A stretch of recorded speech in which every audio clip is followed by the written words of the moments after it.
Good day everyone and welcome to this Tekla Structures video. In our video we are handling Tekla Structures 2021 Service Pack 6.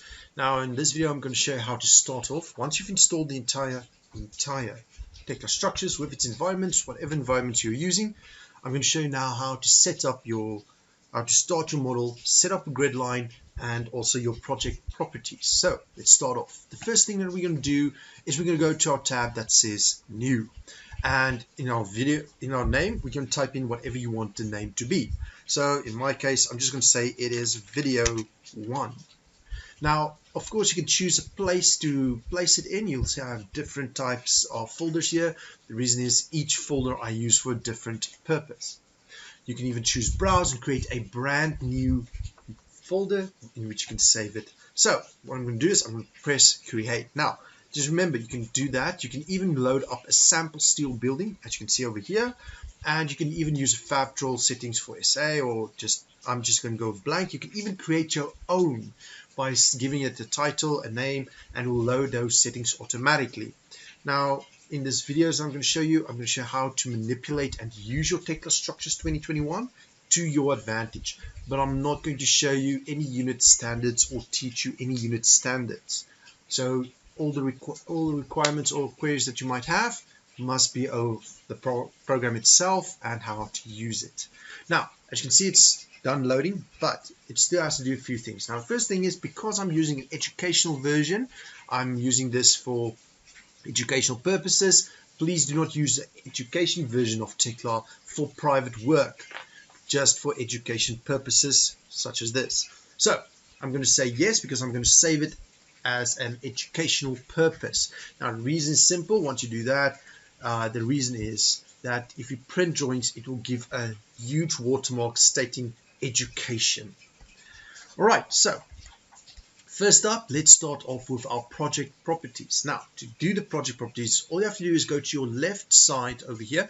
Oh, I see this just popped up. I'm just going to show you. If this pops up, you can say create or cancel. Doesn't matter. I'm just going to cancel it because I'm not going to go on the server with it. Now, you can choose a drop down, the file drop down tab. Once you've done that, this is all the settings that you can use. Go to project properties. Once you've chosen this part, you can start editing, giving it a project number. So you can give it whatever project number you're working with, the project number that they provide you with, or if you have your own company, you can put in your own project number. Mine is a W and an N. That follows with a number, the number of project that I'm currently working on, for instance. The next part is, what is a project name? This is, you can put in whatever you want to put in. Now, for this purpose, I'm going to say training. Oh, that's just wrong. Training video. Now, the builder, currently I'm just going to put in my company name. However, you can put in the company you're working for or whoever the builder is. Or if you're currently studying at a certain place, put in the school's name. The object, we can just say, in this case, we're going to say grid lines.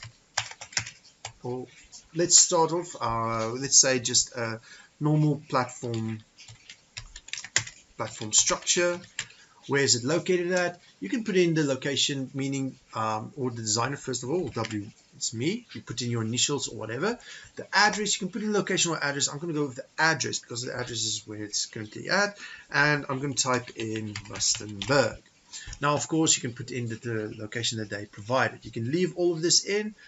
As soon as I choose modify, it will save it as this. Now, this video will be transferred. The project properties will be transferred into a brand new model video that I'm going to create later on.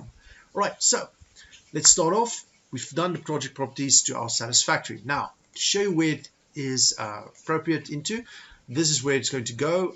Let's just create a quick report. So let's choose bolt list, create from all, show, and of course that will happen because there's no bolts. Okay, it will appear in your reports and also in your drawings. So I'm going to create a quick GA drawing, just like so. There we go. Create, go to my docket manager, and I'm going to open, just delete that. And I'm going to open up my the drawing. Now, as soon as it's open and I minimize it, you can go down and you'll see that there, WB drafting. So the company you work for, the training video platform structure, and the location. And further, the rest of this property I'll explain later, how you're going to edit, what you're going to set, what you're going to place where. So I'm going to close this video now, or this window quickly. So now we've done the project properties. So the next part of our video will be setting up your grid lines. Now, of course, the ideal would be, sorry about that, I'm just going to throw this over on this side, sorry. So ideally, the ideal thing would be to create a grid line from a drawing that they provided you with.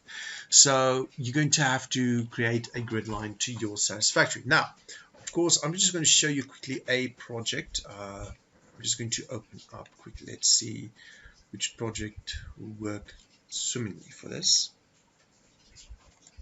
All right, so drawings that was provided to me from client. I'm just going to show you now quickly. For instance, we're going to black out certain areas in this video so it doesn't show, but just to give you a quick idea, this is the grids that they are talking about. So the grid line is grid line A, B, C, D, and E, and as soon as you go to your plan view, you will get these views right here. So this is what normally is set up with a grid line, but our grid line is going to be different. We're going to set it up according to our specifications of a quick project that I'm just going to do with you guys. So first of all, you click on your grid line. Now, there's two ways of going forward on editing your grid lines. The first one is you double click on the grid line after you select it, and it will pop up over here. If you've selected your grid line, you can even choose the gear icon.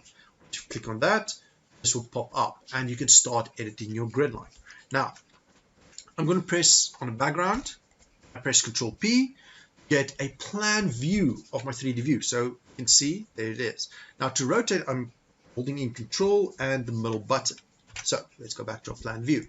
So now the next part would be to actually manipulate your grid lines. Now to do that, you're going to look at the icon at the bottom here or over here, whichever works for you currently.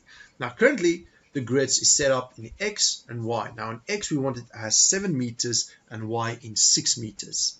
So we're going to look over here. Now you need to start with 0 always because it's a starting point of 0, meaning it will start over here. Next up, I'm going to say I want in the X direction 7,000 for 7 meters. So it will be 7 meters, and upwards in the Y direction, we want 6 meters. So 6 meters. Be sure to have a space between the 0 and the 7 and 6. Now you can press modify, and there we go. Now just go to your edit tab just to measure it, to make sure that this is 7 meters and this is 6 meters. So from this point to this point should be 7 meters, and from this point to this point should be 6 meters. Alright, so I interrupted, so I no longer use the function. Click on the background, right click and say redraw view, and we'll remove the dimension lines. Alright, I'm going to highlight again because we still have a few things to do over here. Now you can rename your grid lines as you see fit. So for instance, I can say that the first one, this meaning this grid line over here, should be A1 for instance, and B1 is the next one. And where we have 1, 2, 3, 4, I can now say that that should be, for instance, 22 and 23. The height of our structure, the grid Z, I'm going to create a view for that to explain to you how that works as well, because I'm going to show you now the difference between the two as well. Now, if I press modify, you'll see A1, B1, 22, 23, and that's what I want. Now, this is how the grid X and Y works. If you type in another value, for instance 2000 on both of them, it will now represent as open space, as you can see. So what this means is from this point to this point is 7 meters, and from this point to this point is 2 meters. And the same goes for this part, from this part as 6 meters, and this part to this part as 2 meters. Now if I remove, for instance, the Y directions 2000, it will now drop down and still just have a 2 meter over here. Alright, so this is how this works. What happen is they start with a 0 point and you keep adding value that you add on this part. It will add a line further from this part right here. Now for instance, if you type in 2x 2 and the star function on your numpad, and you modify, it means that there's another 7,000 placed from B1 to the next grid. So I'm just going to redo this just to 7,000. Right, so that's how you're going to set up your X and Y axis, but the Z axis is a bit different. So the first thing is I have to create a view to show you what happens. Now you have two ways of doing this. Actually, there's more than two ways, but the two most popular ways is to click on your grid line once with the left mouse button, right click and say create view along grid lines. Once you've chosen the spot, you just click create and OK. Now the drop down of this is all the views that was created. So this is all the views that exist and the views that you're currently viewing. I'm going to choose grid A1. So if I click on it and the arrow, it will open up on the grid. Now, as you can see, currently it's set up as 0, 3,000, 6,000, 8,000, 9,000. The same as this right here. But this is a bit where it gets a bit tricky. Right. So if I say I want the first level to be 2,500 high, and from that point 2,000 upwards, I'm going to show you what happens if you do it like that. So first level is 2,500 from the 0 point, and from that point onwards it's 2,000. Well, let's swap these two around. It's going to be confusing. Let's say the first level is 2,000 and the second level is 2,500. So what it means is 2,000 up, 2,500. That's what we want. But I'm going to show you now. I have to give it the titles 2,000, 2,500. So the first level at 0 is plus 0, second is 2,000, 2,500. You understand this video part so far? If I press modify, ideally it will give you 2,000 and then 2,500 upwards, but that's not what's going to happen. What's going to happen is it's going to give you 2,000 upwards, but only 500. The reason is quite simple. What it does is the Z-axis doesn't work the same as the X and Y. The Z-axis is you always start from the 0 point, and the value type in is from the 0 point to the next point that you want.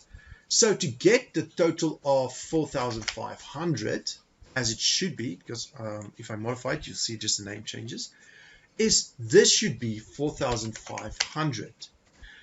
And if I press my measuring tool now, distance from this point to this point is 2,000.